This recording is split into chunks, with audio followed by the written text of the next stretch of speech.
Assalamualaikum warahmatullahi wabarakatuh. Selamat bertemu kembali dengan Cak Mus Channel. Ya, kita akan kembali membahas apakah pos Indonesia masih di ujung tanduk. Ini episode yang ke-27. Tanggal 11 lalu, 11 Agustus ya, sekarang sudah tanggal 14. Saya tunda sedikit karena ya memang selain belum fokus dan masih menghormati beberapa pihak, akhirnya saya tidak buru-buru untuk menyampaikan hal ini ya. Tanggal 11 kemarin ada yang menyampaikan pada saya bahwa SPPI dan juga, tapi tidak melibatkan pensiunan ya, untuk bertemu dengan anggota dewan. Jadi hasil audiensi Komisi 6 DPR RI Selasa 11 Agustus 2026 dengan Ibu Anggia Ermarini, Ketua Komisi 6, dan Bapak Ante Rosiade, Wakil Ketua Komisi 6. Ya, jadi ada beberapa poin ini ya. Pertama,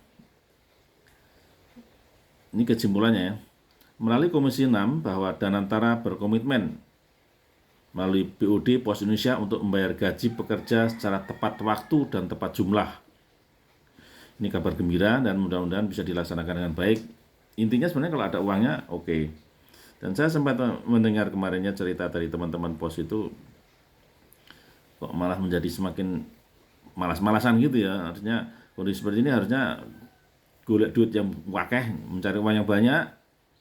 Sehingga konsep awal yang saya usulkan itu kan kita yang penting pendapatan lebih besar dari biaya.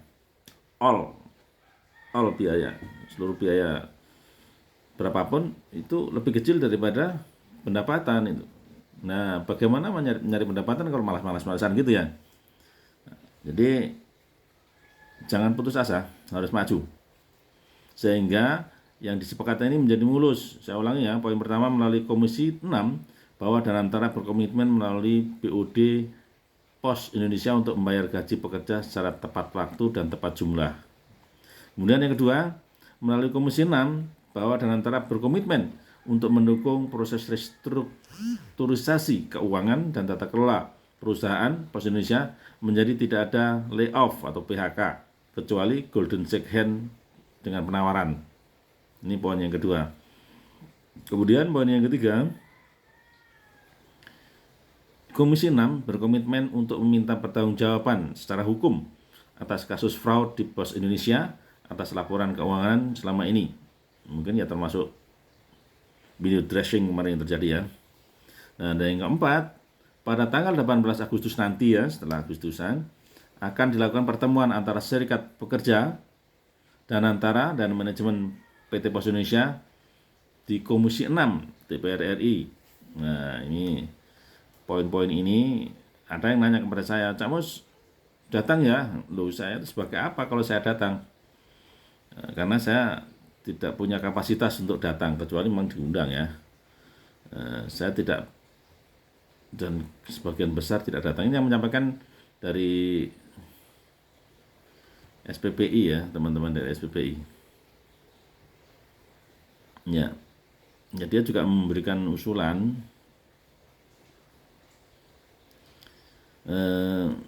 Sebenarnya usulan dia ini bagus nih.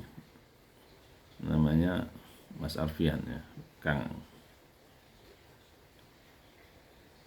Ini hal yang sebenarnya tidak terpikirkan oleh banyak orang ya, bahwa PT Pos akan seperti ini.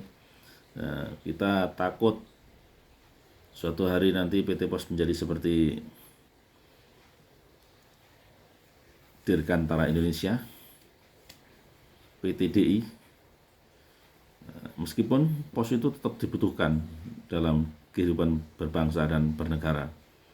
Kita tidak tahu nanti seperti apa yang akan terjadi. Cuman kemarin saya beberapa minggu keliling di PT Pos itu kok sepi semua.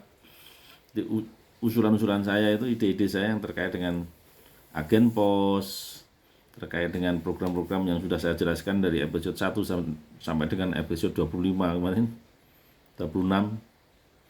Sebetulnya tidak ada yang dilaksanakan, ya tidak apa-apa. Memang saya siapa? Memang lu siapa, Cak? Bukan siapa-siapa. Dan saya juga tidak mau melaksanakan semacam pertemuan mengundang manajemen, syarikat, itu usulan banyak orang untuk live di TikTok. Lucu itu dan tidak saya laksanakan karena selain tidak lazim dilaksanakan oleh orang, ini juga merupakan hal yang bisa menyakiti orang lain. Dan saya bisa melampaui batas. Mohon maaf bagi yang mengusulkan. Sekali lagi, meskipun didesak seperti apa, saya tidak mau melaksanakan diskusi tentang POS meskipun ke depannya melalui forum sekedar live di TikTok. Tentu semuanya ada adabnya, ada caranya, ada aturannya, dan kita berharap semuanya tidak melanggar hukum dalam menyelesaikan masalah hukum. Ya, karena banyak orang yang untuk menyelesaikan masalah hukum, dia melakukannya dengan melanggar hukum. Ya, masukan ini adalah masukan yang selalu saya berikan disclaimer bahwa ini adalah masukan rakyat bangsa Indonesia yang cinta pada PT Pos Indonesia dan tidak ada niat-niat yang buruk, tidak ada niat-niat yang tidak baik, tidak ada niat untuk menjatuhkan siapapun. Kita hanya berharap PT Pos Indonesia menjadi lebih baik ke depan dan juga PT Pos Indonesia benar-benar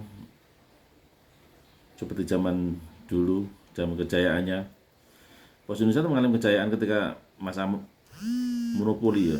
Masa monopoli itu memang masuk akal kalau jaya, karena kan didukung oleh pemerintah dan yang melanggar sikat-sikat itu. Nah, ketika sudah menjadi seperti ini, tidak lagi ada monopoli pos, dan pos harus siap bersaing. Teman-teman di Asperindo juga sudah bersama-sama dengan pos ngobrol, ya apa gimana caranya ini agar transportasi atau logistik dan kurir dan logistik ini bisa berjalan sebagaimana yang diinginkan oleh nasabah, customer. Yang utama itu customer. Jadi tidak peduli dengan apapun, kalau customer mau, ya itulah yang laku. Makanya pos harusnya merayu customer bagaimana agar kembali menjadi customernya pos. Nah, sekarang ini yang tertinggi adalah malah teman-teman dari Asperindo yang memiliki perusahaan jasa kurir dan logistik, dan mereka berkibar karena mereka mengutamakan keinginan, harapan, dan kemauan dari pelanggannya. Maunya pelanggan yaitu murah, bisa COD. Nah, COD itu sangat menyenangkan. Jadi saya kalau pengen mesin air ya untuk kolam saya itu ya, hanya dengan klik membuka TikTok, kemudian saya dapat harga yang bagus, sangat murah dibandingkan di toko. Kemudian bayarnya bisa pas datang baru bayar, dibuka dulu, di unboxingnya itu divideokan, kita akan terjamin kalau tidak baik akan dikembalikan dan diganti. Nah, pos juga harus bisa seperti itu, tidak bisa hanya menjual apa yang dia inginkan.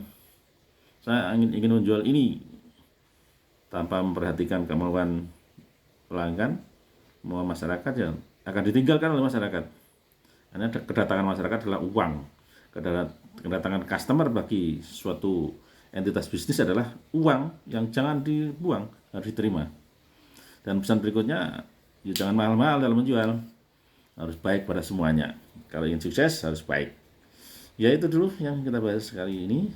Semoga bermanfaat dan semoga tanggal 18 Agustus selain hanya membahas hal-hal yang sudah terjadi, membahas bagaimana agar kinerja pos itu meningkat. Pendapatan lebih besar dari biaya dan lebihnya itu banyak gitu loh. Sehingga bisa berbuat banyak.